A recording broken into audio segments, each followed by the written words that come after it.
On the morning of March 17, 1982, James Mercer sat at his kitchen table in McLean, Virginia, holding a manila envelope that had arrived with no return address. The postmark showed Vienna, Austria.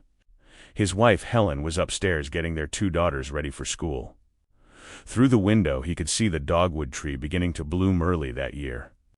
The coffee in his cup had gone cold. He hadn't moved in 20 minutes. Inside the envelope were photographs.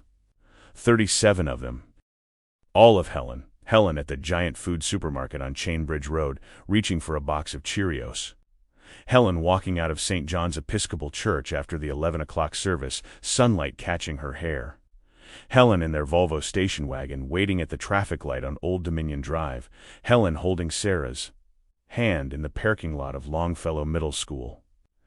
Helen in her green winter coat, the one with the torn pocket she kept meaning to fix. Every photograph was taken in the United States. Every photograph was taken within 5 miles of their home. And every photograph had been taken by the KGB. James Mercer had worked for the Central Intelligence Agency for 14 years. He knew what surveillance looked like. He knew the angles, the lenses, the distance calculations. These weren't amateur snapshots.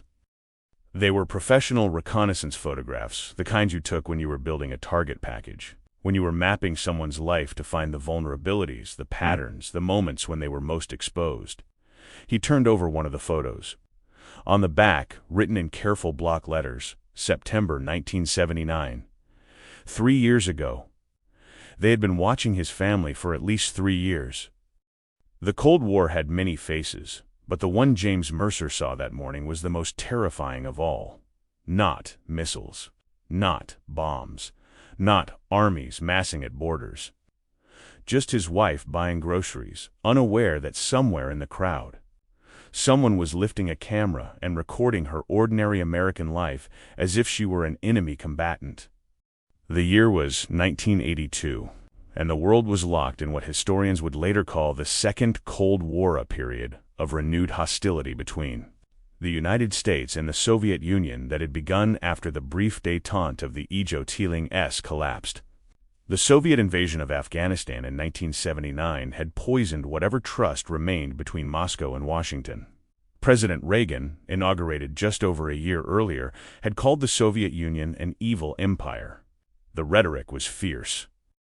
The stakes were existential, and somewhere in that vast machinery of suspicion and counter-suspicion, Helen Mercer had become a data point in a KGB file. James worked in the Soviet division of the Directorate of Operations. His job, in the sterile language of the agency, was to recruit and handle asset Soviet citizens who, for reasons of ideology or money or blackmail, agreed to betray their country. He had been stationed in West Berlin from 1975 to 1978, during the height of his operational work. That was when he had run some of his most sensitive cases. That was when he had been closest to the real war, the invisible war. The one fought in hotel lobbies and park benches and the back seats of cars that drove in circles for hours to lose surveillance. He had always known the risks to himself. Every case officer did. You accepted that your face might end up in a KGB dossier, that your movements might be tracked, that one day you might walk into a trap and never walk out. But Helen wasn't a case officer. Helen was a second-grade teacher. She volunteered at the church food bank. She drove carpool. She made pot roast on Sundays. The idea that someone had been following her, photographing her, studying her, it was an invasion so profound that James felt his hands begin to shake. He heard footsteps on the stairs. Sarah and Emma, his daughters, came running into the kitchen, arguing about whose turn it was to feed the dog. Helen followed, carrying a stack of spelling tests she needed to grade. She was 41 years old, with light brown hair that was just beginning to show gray at the temples, and a face that still held the open, trusting expression of someone who had grown up in a small town in Pennsylvania and believed that most people were fundamentally decent. She saw James at the table and smiled. Then she saw his face. What's wrong? He slid the photographs back into the envelope. Nothing. Just work. She didn't believe him. 14 years of marriage had taught her when he was lying. but she also knew better than to ask. There were parts of his job he couldn't talk about, parts she had learned not to see. So she turned to the girls and told them to brush their teeth. And James sat there holding the envelope and wondering how he was supposed to protect a family the KGB had already marked. The photographs had been sent for a reason. That was the first rule of intelligence work. Nothing happens by accident. The KGB didn't spend 3 years monitoring an American family and then mail the evidence to the target unless they wanted him to know. This was a message. But what kind? A warning?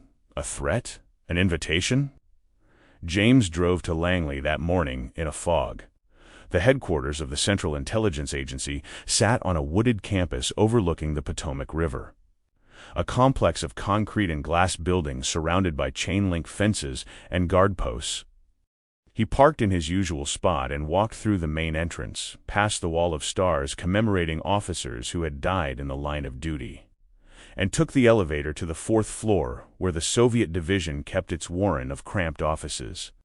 His supervisor was a man named Carl Brennan, a 25-year veteran who had spent the 1960s in Moscow and still carried the hunched, wary posture of someone who expected to be arrested at any moment. James knocked on his door and walked in without waiting for an answer. "We have a problem." He laid the envelope on Brennan's desk. Brennan opened it, spread the photographs out like a hand of cards, and didn't say anything for a long time. Finally, "When did these arrive?" "This morning." Postmarked Vienna. Brennan picked up one of the photos, Helen at the church, and studied it with the clinical detachment of a pathologist examining tissue samples. "They're good. Very good. Long lens, natural light, no flash. Probably taken from a vehicle. Did you notice the angles?" "I noticed. They had at least 2 spotters. Maybe 3. That's a significant investment of resources." Brennan set the photo down. "The question is why?" James had been asking himself the same thing all morning. In the espionage business, surveillance of a target's family usually served one of 3 purposes. First, it could be leverage evidence to use in blackmail or coercion. Second, it could be operational reconnaissance, mapping out a target's personal life to identify weaknesses or access points. Third, it could be psychological warfare, a way to unsettle and destabilize an officer by showing him that his loved ones were vulnerable. "They want me to know," James said. "That's why they sent them." "Agreed." But what do they want you to do with that knowledge? That was the real question. If this were blackmail, there would be a demand: money, information, something concrete. If it were reconnaissance for a kidnapping or an attack, they wouldn't have revealed themselves. Sending the photographs destroyed their operational advantage. Which meant this was about fear, about control, about making James Mercer understand that the KGB could reach into his life whenever they wanted. Brennan leaned back in his chair. "We need to bring in security. Get your house swept for bugs, review your travel, audit your cases. If they've been watching Helen, they've been watching you. I know. And we need to consider the possibility that this is a provocation, that they're trying to rattle you into making a mistake." James nodded. He knew the tradecraft as well as Brennan did. When the opposition made a move, you had to assume it was part of a larger plan. Every action had a reaction. Every piece of information revealed was also information withheld. The KGB was playing a game, and he was only seeing part of the board. But knowing that didn't make the fear go away, because the photographs weren't just evidence of surveillance. They were evidence of how close the enemy had come. Close enough to stand behind Helen in the supermarket. Close enough to watch his daughters walk into school. Close enough to be part of the landscape of his family's daily life, invisible and patient and waiting. The Cold War, for most Americans, was an abstraction. It was something that happened in newspapers and on television, in distant places with unfamiliar names: Berlin, Prague, Kabul. But for people like James Mercer, it was intimate. It was personal. It was the knowledge that the man standing next to you at the bus stop might be recording your face, that the woman reading a magazine in the park might be noting the time you arrived and the time you left, that every conversation, every movement, every moment of your life might be data in someone else's file. and now it had come home. The security office sent a team to the house that afternoon. They were polite, efficient, and thorough. They swept every room for listening devices, checked the phone lines, examined the mail, and interviewed Helen with a kind of gentle professionalism that made it clear they had done this many times before. They found nothing. No bugs, no signs of forced entry, no evidence that anyone had been inside the house. The surveillance had been external, only visual observation from a distance. That was something at least, but it wasn't much. Helen sat on the couch in the living room after the team left, her hands folded in her lap, and asked the question James had been dreading. How long has this been going on? At least 3 years, maybe longer. And you didn't know? No. She looked at him with an expression he couldn't quite read. Not anger, not fear, something closer to exhaustion, as if she had always known this moment would come, and had spent years bracing for it. I need to know if we're in danger, she said quietly. The girls, are they safe? James wanted to say yes. He wanted to tell her that the agency would protect them, that this was just routine harassment, that nothing would happen. But he had spent 14 years in the intelligence business, and he knew that certainty was a luxury you couldn't afford. I don't know, he said. I think so, but I don't know. Helen nodded slowly. Then she stood up, walked to the window, and looked out at the quiet suburban street where they had lived for 6 years. The dogwood tree was in full bloom now, pale white flowers against the gray sky. A neighbor was mowing his lawn. A school bus rumbled past. I always thought it would be different, she said. I thought if something happened, it would be obvious. Men in suits at the door. A phone call in the middle of the night. But this, they were just there, watching. And I never even knew. That was the genius of surveillance, James thought. It didn't announce itself. It didn't intrude. It just observed, patient and silent, until the moment came to act, and by then, it was too late. Over the next several weeks, James tried to understand who had sent the photographs and why. He reviewed his case files, looking for connections to Vienna. He cross-referenced the dates on the photographs with his operational activity, searching for patterns. He consulted with counterintelligence officers who specialized in KGB tactics. But nothing fit cleanly. There were too many possibilities and not enough evidence. One theory was that the surveillance had been routine. The KGB maintained files on thousands of American intelligence officers, and it was standard procedure to photograph their families, their homes, their daily routines. Perhaps someone in Moscow had decided to weaponize that information, to send it to James as a reminder that he was not untouchable. Another theory was more targeted. James had run several high-value operations during his time in Berlin, including the recruitment of a Soviet military intelligence officer who had provided information about Warsaw Pact troop deployments. That officer had been arrested in 1980, shortly after James left Berlin. The KGB might have blamed James for the operation and decided to retaliate by making him feel the same sense of exposure and vulnerability his asset had felt. A third theory, darker and more paranoid, was that the photographs were bait, that the KGB was trying to see how James would react, what security measures he would take, who he would contact. Every move he made in response to the photographs was information. Every conversation he had, every file he accessed, every trip he took, all of it could be monitored, analyzed, and used to build a more complete picture of his work. James didn't know which theory was correct. Maybe none of them were. Maybe the truth was something he hadn't even considered. But the uncertainty was corrosive. It changed the way he moved through the world. He started checking his mirrors more often when he drove. He scanned crowds for faces that appeared too frequently.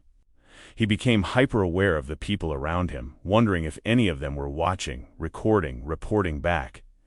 And he saw the same wariness in Helen. She had always been comfortable in the world, trusting and open. But now there was a hesitation in her movements, a guardedness in her eyes. She checked the locks twice before going to bed. She asked more questions about where the girls were going and who they were with. She didn't talk about it much, but James could see the change. The photographs had done what they were designed to do. They had introduced fear into a life that had been, until now, remarkably ordinary. One evening in late April, James came home to find Helen sitting at the kitchen table with a map of the United States spread out in front of her. She had circled several cities in red ink: Portland, Denver, Charlotte, Phoenix. "What's this?" he asked. "Places we could go," she said, "if we needed to leave." James sat down across from her. "Helen, I'm not saying we have to. I want to have a plan, if something happens. If we need to go somewhere quickly, I want to know where we'd go." He looked at the map, at the neat red circles marking cities he had never considered living in, and felt a profound sadness. This was what the KGB had taken from them. Not their safety, not yet, but their sense of home. Their belief that the world was a place where you could live without constantly looking over your shoulder. "We're not going to run," he said quietly. "Not unless we have to. And how will we know when we have to?" That was the question James couldn't answer. Because the truth was, you never knew. In the intelligence business, threats were almost never announced in advance. They arrived suddenly, without warning, and by the time you understood what was happening, it was already too late to do anything but react. He reached across the table and took Helen's hand. Her skin was cold. "I'm sorry," he said. "I'm sorry this is happening." She looked at him with tired eyes. "I knew what I was marrying into. I just didn't think it would feel like this." "Like what? Like being hunted?" That night, James lay awake in bed, listening to the sounds of the house settling around him. Helen was asleep beside him, her breathing slow and steady. Downstairs, the refrigerator hummed. Outside, a car passed on the street, its headlights briefly illuminating the ceiling before fading into darkness. He thought about the photographs, still locked in a safe at Langley. He thought about the faceless KGB officers who had stood in supermarket parking lots and outside churches, lifting their cameras and framing his wife in their viewfinders. He thought about the vast machinery of the Cold War, the thousands of people on both sides who spent their lives watching and recording and analyzing, trying to find the one piece of information that would give them an advantage in a conflict that could never be won, only endured.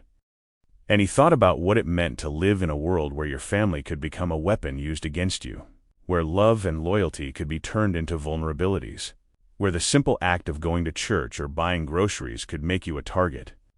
The Cold War was often described as a battle between ideologies: capitalism versus communism, freedom versus tyranny, democracy versus totalitarianism. But that wasn't what it felt like from the inside. From the inside, it felt like a war against certainty itself. A war where you could never be sure who was watching, who was listening, who was waiting for you to make a mistake. A war where the enemy wasn't a soldier with a rifle, but a stranger with a camera, recording your life one frame at a time. The answer came 6 weeks later. On a Tuesday afternoon in early June, James was in a meeting with counterintelligence when his secretary knocked on the door and told him there was a phone call.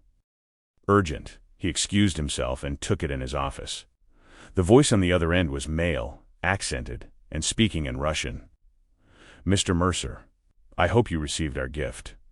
James felt his chest tighten. He gestured frantically to his secretary through the glass partition, making a circular motion with his finger, the signal to initiate a trace. She nodded and picked up her phone. "Who is this?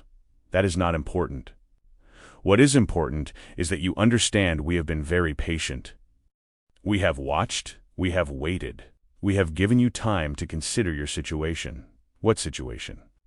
"The situation where your wife goes to the supermarket every Thursday morning at 9:15, where your daughter Sarah plays soccer on Saturday afternoons at Kenwood Park, where your daughter Emma takes piano lessons from Mrs. Patterson on Wednesdays at 4:30. We know your life, Mr. Mercer. We know it better than you do." James gripped the phone so hard his knuckles went white. "If you touch my family, we have no interest in touching your family. We have interest in you.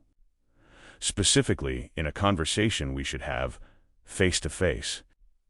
Without your colleagues listening, I'm not meeting you anywhere. Then we will continue to watch.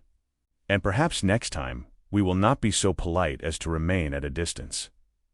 The line went dead. James stood there for 10 seconds, the dial tone buzzing in his ear, before he slammed the phone down and walked straight to Brennan's office. The trace had failed. The call had been routed through multiple exchanges, probably originating from a payphone somewhere in the city. And by the time the technical team isolated the location, whoever made the call was long gone. But the message was clear. This wasn't surveillance anymore. This was an approach. The KGB wanted something from James Mercer, and they were willing to use his family as leverage to get it. An emergency meeting was convened in a secure conference room on the 5th floor. Brennan was there, along with 2 counterintelligence officers, a representative from the FBI and the deputy director of operations, a silver-haired man named Thomas Keller, who had spent 30 years navigating the treacherous waters of Cold War espionage. Keller listened to the recording of the phone call twice, his face expressionless. Then he turned to James. "They want to recruit you." James had already reached the same conclusion, but hearing it said aloud made it real in a way it hadn't been before. "They think I'll betray my country because they took some photographs? They think you'll consider it because you're afraid for your family," Keller said. "That's how it works. They apply pressure. They create fear. They make you feel isolated and vulnerable, and then they offer you a way out. Money, protection, a new life somewhere else. They make betrayal seem like the rational choice. It's not going to work. I believe you, but they don't know that yet, which means they're going to keep pushing until they get an answer." One of the counterintelligence officers, a woman named Patricia Voss, leaned forward. "We need to shut this down. Pull Mercer out of operational work, move the family to a secure location, make it clear to Moscow that we're aware of the approach and that it's not going to succeed." Brennan shook his head. "If we do that, we lose the opportunity." "What opportunity?" "To turn this back on them." The room went quiet. James looked at Brennan, then at Keller, and understood what they were suggesting. "You want me to play along?" Keller folded his hands on the table.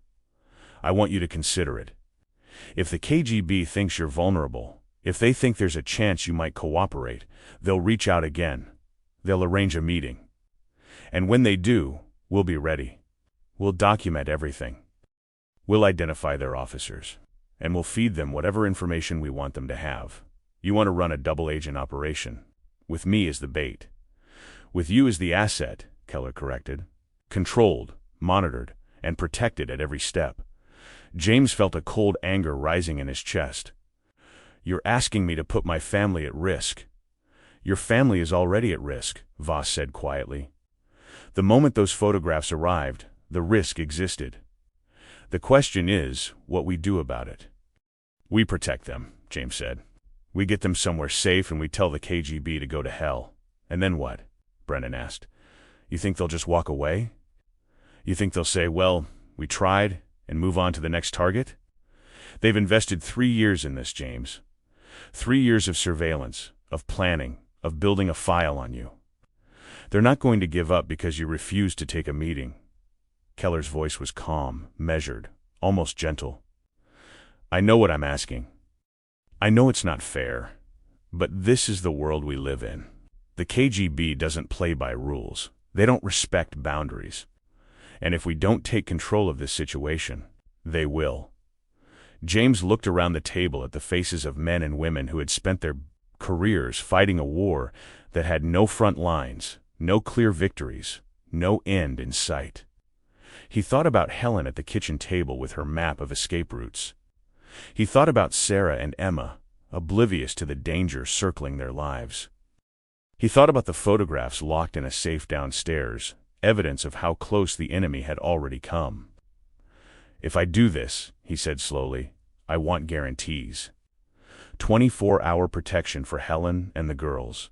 A safe house if things go wrong. And if at any point I think they're in danger, we pull the plug. No arguments." Keller nodded. "You have my word. Your word isn't worth much if my daughters end up dead. Then let me put it differently. If anything happens to your family because of this operation, you can hold me personally responsible. I'll resign. I'll testify before Congress. I'll do whatever you want. But I need you to trust that we know what we're doing." James wanted to believe him. He wanted to believe that the agency could protect the people he loved, that there was a plan, that someone was in control. But he had seen too many operations go wrong, too many promises broken, too many lives destroyed by miscalculations and bad luck. Still, he didn't see another choice. "All right," he said. "I'll do it." The KGB made contact again 2 weeks later. This time it was a letter, delivered to James's office through regular mail. The envelope had no return address, but the postmark was local Washington, D.C. Inside was a single sheet of paper with a typed message. "We appreciate your willingness to reconsider your position. A representative will meet you at the Lincoln Memorial, Friday evening, 8 o'clock. Come alone. Tell no one." James brought the letter to Brennan, and the surveillance team went into action. On Friday afternoon, they positioned officers at every entrance to the Lincoln Memorial, in vehicles along Constitution Avenue, and in boats on the Potomac River. James would be wired with a concealed microphone. FBI agents would be standing by to photograph anyone who approached him. It was a textbook operation, planned down to the minute. But when Friday evening came, James felt none of the confidence the plan was supposed to inspire. He kissed Helen goodbye at the door, told her he'd be home late, and saw the fear in her eyes. Fear she was trying to hide but couldn't quite manage. He drove to the memorial in silence, parked his car, and walked up the marble steps as the sun set over the city. The memorial was crowded with tourists, families taking photographs, students sketching in notebooks, couples holding hands and watching the light fade over the reflecting pool. James stood near the statue of Lincoln and waited. At exactly 8 o'clock, a man in a gray suit approached him. He was in his 50s, with thinning hair and a forgettable face, the kind of face you'd pass on the street and never remember. He stopped a few feet away and spoke in accented English. "Mr. Mercer, thank you for coming. I didn't have much choice. There is always a choice. That is what we wish to discuss." The man gestured toward a bench at the edge of the memorial, away from the crowds. James followed, his heart pounding, the microphone taped to his chest, feeling suddenly conspicuous. They sat. The man folded his hands in his lap and spoke in a calm, measured tone. "My name is not important. What is important is that you understand we mean you no harm. We are not your enemy, Mr. Mercer. We are simply professionals, like yourself, doing a difficult job in difficult times. You've been stalking my family for 3 years. That doesn't feel very professional. We observe. We gather information. This is the nature of our work. Surely you do the same. I don't threaten people's children, neither do we." The photographs were not a threat. They were an invitation, an opportunity for you to see your situation clearly. "And what situation is that?" The man smiled faintly. "You are a talented officer, Mr. Mercer. Your work in Berlin was impressive. You recruited good sources. You handled them well. But you are also a man with a family, a wife and 2 daughters. And you must ask yourself, what are you protecting? What are you sacrificing them for?" James felt anger rising in his throat, but he forced himself to stay calm. The operation depended on him playing the role. "I'm protecting my country, your country, yes, a country that will use you and discard you the moment you are no longer useful. A country that will not care if your family suffers because of the work you do. We, on the other hand, are prepared to offer you something your country never will. Which is what? Security. Real security. A life without fear. We can make the surveillance stop. We can ensure your family is never touched. All we ask is that you share with us from time to time small pieces of information. Nothing catastrophic. Nothing that would endanger lives. Just enough to show good faith." James looked at the man's face, at the calm certainty in his eyes, and understood that this was the true weapon of the Cold War. Not missiles, or tanks, or bombs, but this. The quiet voice that made betrayal sound reasonable, that turned loyalty into a weakness and treason into self-preservation. And if I refuse? The man's smile faded. Then the surveillance continues. And we cannot guarantee it will remain passive. There it was. The threat, delivered with the politeness of a businessman discussing contract terms. James stood up. I need time to think. Of course. Take all the time you need. But please understand, we will not wait forever. The man stood as well, gave a slight nod, and walked away, disappearing into the crowd of tourists as if he had never been there at all. James waited until he was out of sight, then walked quickly down the steps and back to his car. The surveillance team would have photographed the man, recorded the conversation, begun the process of identifying him. But James already knew it wouldn't matter. The KGB didn't send officers who could be easily identified. They sent ghosts. The debriefing lasted 3 hours. The team analyzed every word of the conversation, every gesture, every pause. They enhanced the photographs, ran them through databases, cross-referenced them with known KGB personnel. But the man remained unidentified. He was no one, or he was everyone. Another face in a city full of faces. Keller sat across from James in the conference room, looking older and more tired than he had 2 weeks ago. They made the pitch. Now we make the counter-pitch. We prepare a package of information real enough to seem valuable, sanitized enough to be harmless. You go back, you tell them you'll cooperate, and we control the flow of intelligence from there. James shook his head. I'm done. Excuse me? I said I'm done. I did what you asked. I took the meeting. I played the role. But I'm not doing this anymore. Find someone else to be your bait. Keller's expression hardened. James, we've come too far to... No. You've come too far. I'm pulling my family out. Tonight. We're leaving. Where are you going to go? They've already demonstrated they can find you anywhere. Then I'll keep moving.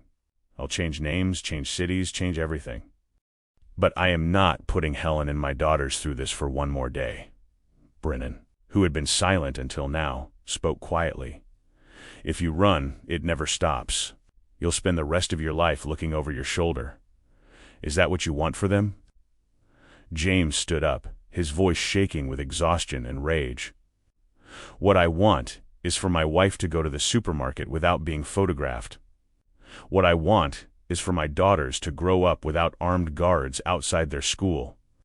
What I want is a life that doesn't belong to the KGB or the CIA or anyone else. And if the only way to get that is to disappear, then that's what I'll do. He walked out of the conference room, down the corridor, and out of the building. The night air was cool. The parking lot was nearly empty.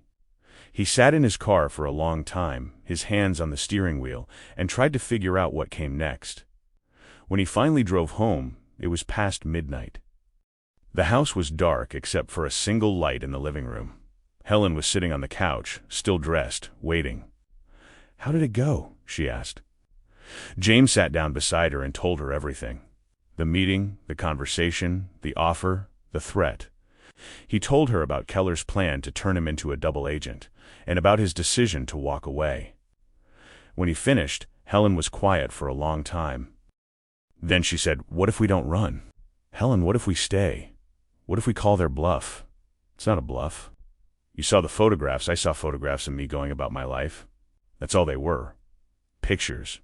They didn't hurt me. They didn't touch the girls. They just watched.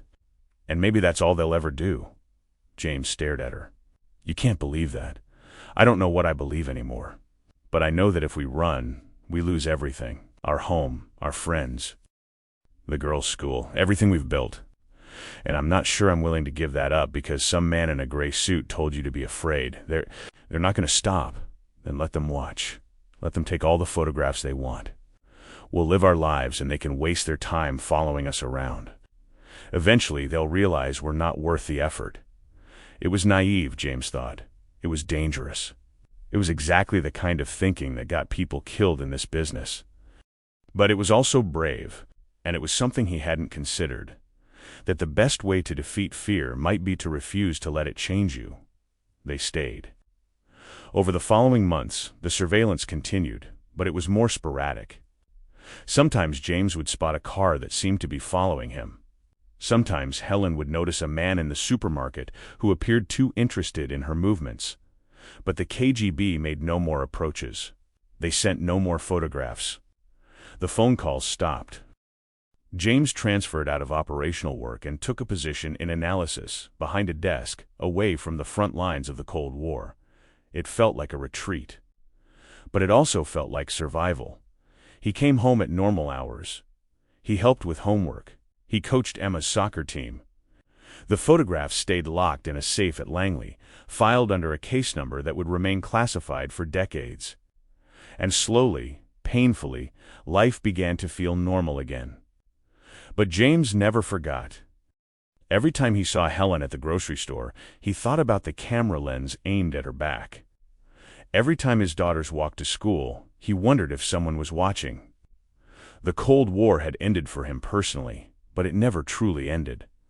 It just became part of the background radiation of his life, an invisible presence that shaped every choice, every fear, every moment of happiness stolen from the jaws of paranoia. Years later, after the Berlin Wall fell and the Soviet Union collapsed and the Cold War officially became history, James would sometimes take out the photographs and look at them. Helen in her green coat, Sarah holding her mother's hand, Emma smiling in the car. Ordinary moments from an ordinary life turned into weapons by men who believed that everything was a battlefield.